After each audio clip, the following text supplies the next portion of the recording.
ನಮಸ್ಕಾರ. ನಾನು ಗುರುಪ್ರಸಾದ್ ತುಮ್ಸ್ವಾಗೆ. ಪ್ರಾಣಿಗಳಿಗೆ ಇರಲಿ, ಮನುಷ್ಯರಿಗೆ ಇರಲಿ, ಒಂದು ವಯಸ್ಸಿಗೆ ಬರೋ ತನಕ ತಾಯಿ ಆರೈಕೆ ತುಂಬ ಮುಖ್ಯ. ಅಕಸ್ಮಾತ್ ಇಲ್ಲ ಅಂದರೆ ಬದುಕು ಅತಂತ್ರ ಆಗೋ ಸಾಧ್ಯತೆಗಳು ಇರುತ್ತೆ. ಆದರೆ ಹುಲಿಗಳ ಜೀವನದಲ್ಲಂತೂ ತುಂಬ ಮುಖ್ಯ. 2 ವರ್ಷದ ತನಕ ಮರಿಗಳಿಗೆ ತಾಯಿ ಆರೈಕೆ ಬೇಕಲೇಬೇಕು. ಆ ಅವಧಿನಲ್ಲಿ ತಾಯಿ ಹುಲಿ ಬೇಟೆ ಕೌಶಲ್ಯ ಮತ್ತು ವಿದ್ಯೆಗಳನ್ನು ಹೇಳ್ಕೊಡುತ್ತೆ. ಅಂದರೆ ಪ್ರತಿಯೊಂದು ಬದುಕೋದು ಹೇಗೆ ಅಂತ ಕಲಿಸ್ಕೊಡುತ್ತೆ. 2 ವರ್ಷಗಳ ನಂತರ ಅವು ಬೇರೆ ಬೇರೆಯಾಗಿ ಸರಹದ್ದುಗಳನ್ನು ಸ್ಥಾಪಿಸ್ಕೊಳುತ್ತೆ. ಬಂಡೀಪುರದಲ್ಲೊಂದು ವಿಶೇಷ ಪ್ರಕರಣ ನಡೆದಿದೆ. ಏನಪ್ಪ ಅಂತಂದರೆ, ಮೂರ್ಕೆರೆ ಫೀಮೇಲ್ ಅನ್ನೋದು 25 ಆಗಸ್ಟಲ್ಲಿ ಅದು ಕಣ್ಮರೆಯಾಗ್ಬಿಡ್ತು. ಆ ಇಲಾಖೆಯವರು ಎಲ್ಲ ಕಡೆ ಹುಡುಕಿದ್ರು, ಸಿಗಲಿಲ್ಲ. ತುಂಬ ಅದ್ರ ಬಗ್ಗೆ ಕೂಮಿಂಗ್ ಎಲ್ಲ ಮಾಡಿದ್ರು, ಆದರೂ ಅದು ಎಲ್ಲೂ ಕಾಣಿಸ್ಕೊಳ್ಳಿಲ್ಲ. ಅದರ ಕುರುಹು ಸಿಗಲಿಲ್ಲ. ಅದಕ್ಕೆ 4 ಮರಿಗಳಿದ್ದು, ಹೆಚ್ಚು ಕಮ್ಮಿ ಅದಕ್ಕೆ 1 ವರ್ಷ ಏಜಿನ ಮರಿಗಳಿದ್ದು. ಆವಾಗ ಅದು ತಾಯಿ ಇರಲೇಬೇಕು. ಆ ಸಂದರ್ಭ ಅದು ಎಲ್ಲ ಕಡೆ ಏನಾಗ್ಬಿಡುತ್ತೆ, ಅವುಗಳು ಪಾಪ ತಾಯಿ ಇಲ್ಲದೆ ಬೇಟೆ ಆಡೋಕ್ಕಾಗದೆ ಹಸುವಿನಿಂದ ಮೃತಪಡ್ಬೋದು.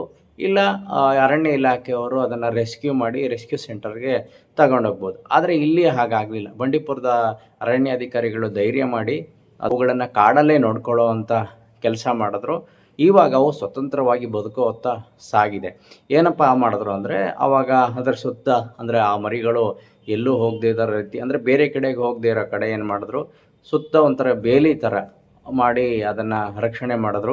ಅಲ್ಲಿ ಸಫಾರಿ ಹೋಗ್ತಾ ಇತ್ತು. ಮೊದಲು ಸಫಾರಿಯನ್ನು ಬಂದ್ ಮಾಡಿದ್ರು. ಅಂದರೆ ಆ 4 ಮರಿಗಳು ತಾಯಿ ಇರಲ್ಲಲ್ಲ, ಡಿಸ್ಟರ್ಬ್ ಆಗಬಾರ್ದು ಅನ್ನೋ ಕಾರಣಕ್ಕೆ ಸಫಾರಿಯನ್ನು ಬಂದ್ ಮಾಡಿದ್ರು.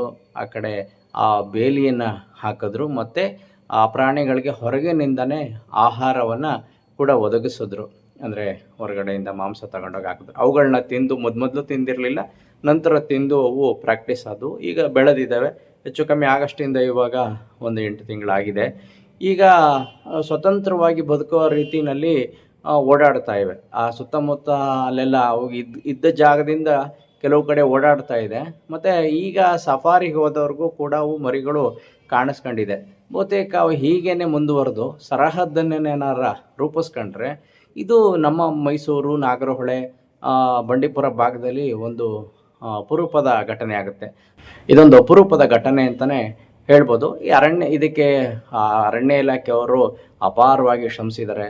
ಬೆಳಗ್ಗೆ ಮತ್ತು ಸಂಜೆ ಡ್ರೋನಲ್ಲಿ ಕೂಮಿಂಗ್ ಮಾಡಿದ್ದಾರೆ. ಆ ಪ್ರಾಣಿಗಳಿಗೆ ಬೇರೆ ಪ್ರಾಣಿಗಳ ಇಂದ ಏನಾರು ಅಪಾಯ ಆಗ್ಬೋದು ಅನ್ನೋ ಕಾರಣದಿಂದ ಇವರು ಏನು ಹೊರಗಡೆಯಿಂದ ರಕ್ಷಣೆ ಕೊಡೋಕ್ಕೆ ಸಾಧ್ಯನೋ ಅಷ್ಟೆಲ್ಲ ಕೊಟ್ಟಿದ್ದಾರೆ. ಇಷ್ಟೆಲ್ಲ ಮಾಡಿರೋ ಒಂದು ಅರಣ್ಯ ಇಲಾಖೆ ಈಗ ಕೆಲಸ ಅಭಿನಂದನಾರ್ಹವಾದದ್ದು.